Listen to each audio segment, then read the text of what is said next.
Daily. Taste the Daily.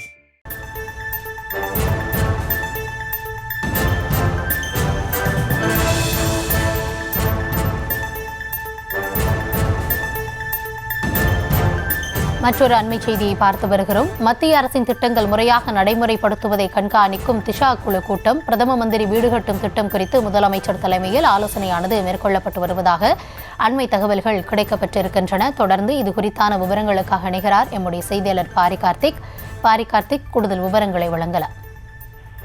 வணக்கம். மாநில அளவிலான வளர்ச்சி என்ற அடிப்படையில் அரசின் மத்திய அரசினுடைய திட்டங்கள் மாவட்ட அளவில் நடைமுறைப்படுத்துவதை கண்காணிக்க குழு ஒன்று அமைக்கப்பட்டு அரசின் திட்டங்கள் மாவட்ட அளவில் கண்காணிக்க அந்த குழுவானது எவ்வாறு செயல்படுகிறது என்ற அடிப்படையில் தற்போது அந்த குழுவினுடைய கூட்டமானது தலைமைச் செயலகத்தில் நடைபெற்று வருகிறது. 16 பேர் அடங்கிய மாநில அளவிலான வளர்ச்சி ஒருங்கிணைப்பு மற்றும் கண்காணிப்பு குழுவினுடைய தலைவராக முதலமைச்சர் இருக்கிறார். அவர் தலைமையில் இந்த கூட்டமானது நடைபெற்று வருகிறது. 16 பேர் கொண்ட உறுப்பினராக இந்த கூட்டத்தில் பல்வேறு, அதாவது ஒவ்வொரு துறை சார்ந்த பல்வேறு அதிகாரிகள் இந்த கூட்டத்தில் பங்கேற்று வருகிறார்கள். இந்த கூட்டத்தை பொறுத்த வரைக்கும் மாநில அளவிலான வளர்ச்சி மற்றும் அதன் அடிப்படையில் மத்திய அரசு கொடுக்கக்கூடிய நிதியின் அடிப்படையில் தான் இந்த கூட்டமானது செயல்பட்டு வருகிறது.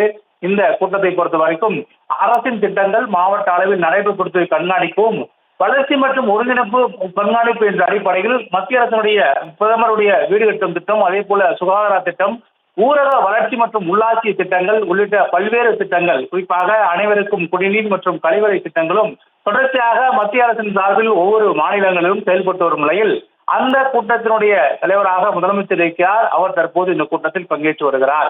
ஒவ்வொரு கூட்டத்தின் அறிக்கையின் அடிப்படையில் மாநில அரசு இந்த மத்திய அரசினுடைய திட்டங்களை எவ்வாறு செயல்பட்டு வருகிறது என்ற அடிப்படையில் இந்த கூட்டத்தை பொறுத்த வரைக்கும் நாடாளுமன்ற உறுப்பினர்கள், அதே போல அமைச்சர்கள், மாநில அமைச்சர்கள் என இந்த கூட்டத்தில் பங்கேற்று வருவார்கள். 16 பேர் உறுப்பினராக இருக்கிறார்கள். இந்த கூட்டத்தை பொறுத்த வரைக்கும் முக்கியமாக 3 பேர் இந்த கூட்டத்தில் 4 பேர் இந்த கூட்டத்தில் பங்கேற்கவில்லை.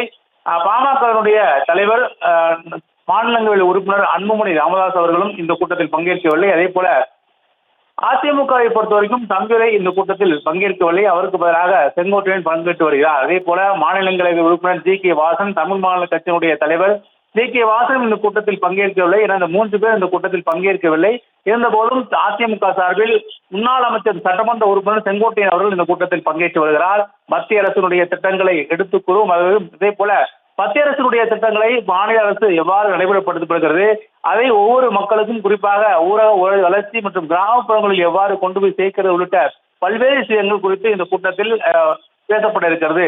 மேலும் தொடர்ச்சியாக மத்திய அரசுக்கு இந்த கூட்டத்தின் வாயிலாக கோரிக்கையும் வைக்கப்படும். குறிப்பாக அந்த நிதி குறித்தும் இந்த கூட்டத்தின் வாயிலாக, அதாவது மத்திய அரசு கொண்டு வரும் அந்த திட்டங்கள் அடிப்படையில் கூடுதலாக செலவினங்கள் மற்றும் கூடுதல் தேவைக்காக கூடுதல் திட்டங்களை செயல்படுத்தவும் நிதி ஒதுக்கவும் இந்த கூட்டத்தின் வாயிலாக கோரிக்கையாக வைக்கப்படும் என்று எதிர்பார்க்கப்படுகிறது. விவரங்களுக்கு நன்றி Pari Karthik. Taste the Daily.